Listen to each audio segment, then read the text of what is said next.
It's the old church house on Laurel Street, out there across the Missouri Pacific tracks.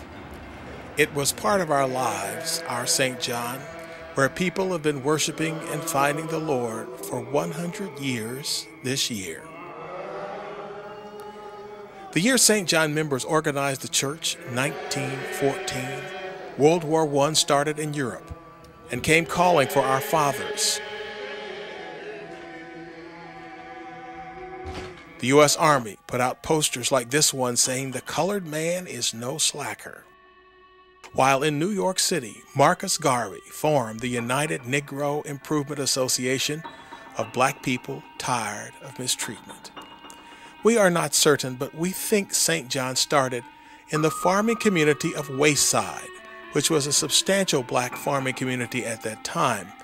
Vasco Brown remembers his dad, Deacon Jack Brown, telling him about arriving from Arkansas as a boy and seeing the church near what is now Highway 75 at Wayside. Right there, that's where Dad told me when they came up here on the train from Arkansas and they got off the train in Jefferson and put their wagon back together and came up here to Wayside. He said the first black people that he saw in Kansas was Benny Mosley and Savannah Mosley, and they were standing right by that barn there, standing right by the corner of that barn. He said them was the first black people that he seen when he got here. Wherever St. John started, county records show the quitclaim deed that on November 10th, 1919, the trustees of St. John Baptist Church bought the lot at the corner of 24th and Laurel from S.P. and Elizabeth Carlisle for $65. The members built the church that stands here today. One of the original members of St. John was Mrs. Minnie Smith, whose granddaughter Elaine Staten remembers her grandmother and the St. John of her day. She was a Christian, but she didn't take no stuff. If you didn't go to church, you didn't get to go nowhere else. I like, and I still remember it, is heaven and hell. And they would give all us young kids a ride in somebody's wagon.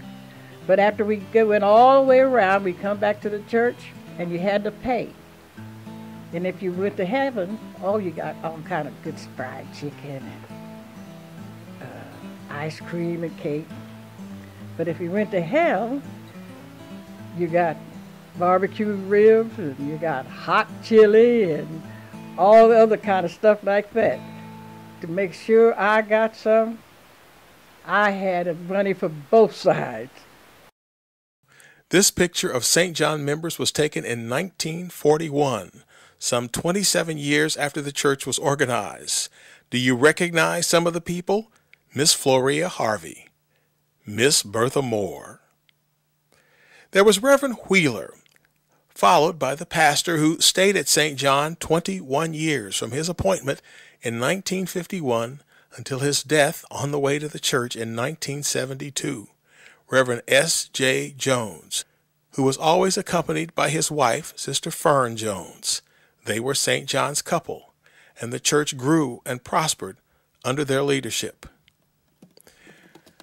And churches are about families, the Pouncils, the 19th Street Pouncils, the 23rd Street Pouncils, the Brown family, the Andersons, the Bullocks, the Fords, Lewises, and Nivens, the Davises, Miss Savvy Davis, who did the Christmas and Easter programs, the Turners, the Berries, the Greens, the Watsons.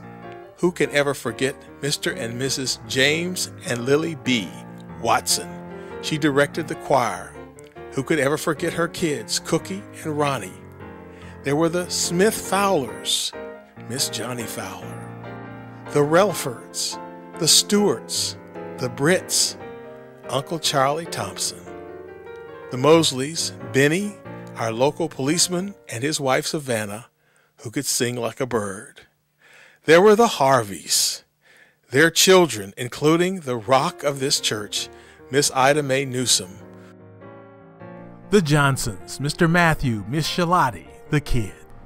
And at St. John's 16 years, Pastor Rudolph Sweet, First Lady Annie Sweet. What is a church? A church is a group of people who come together to worship God.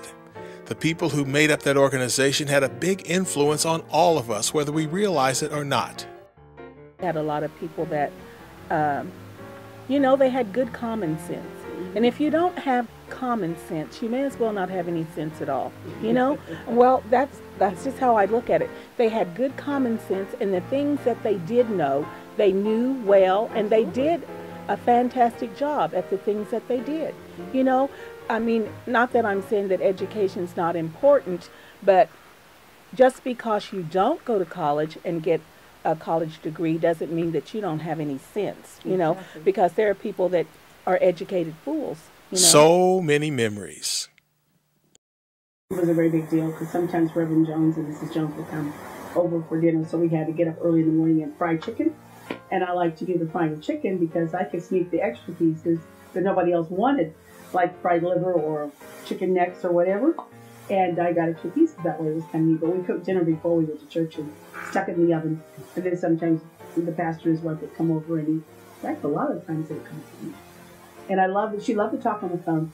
So she'd get on the phone with all the church ladies. Monday, the phones would just be humming. And we know that they'd be talking about church stuff, although we were told to go outside and not be listening in. St. John has been a refuge for so many people who sought the Lord and His comfort. A place where we got baptized, got married, where we gathered to say goodbye to so many loved ones whom we laid to rest.